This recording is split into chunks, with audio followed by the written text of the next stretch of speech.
О победе и войне сегодня вспоминали и на сцене театра имени Тинчурина. Там сегодня прошел спектакль «Золотая осень» по пьесе Шамиля Фархутдинова. Постановка собрала в зале более 300 ветеранов войны и тружеников тыла. Пьеса об осени жизни, о том, рано или поздно подводить итоги прожитым годам и как остаться молодым в душе.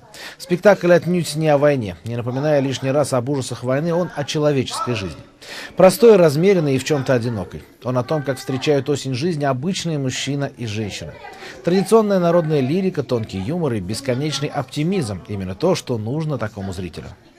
Не падали духом, потому что у нас и учителя, и родные очень хорошие были. Они не считались трудностями, работали день и ночь. Я думаю, чтобы такое больше не было. Всех ветеранов поздравляю, всех участников войны, ветеранов тыла, всех с праздником.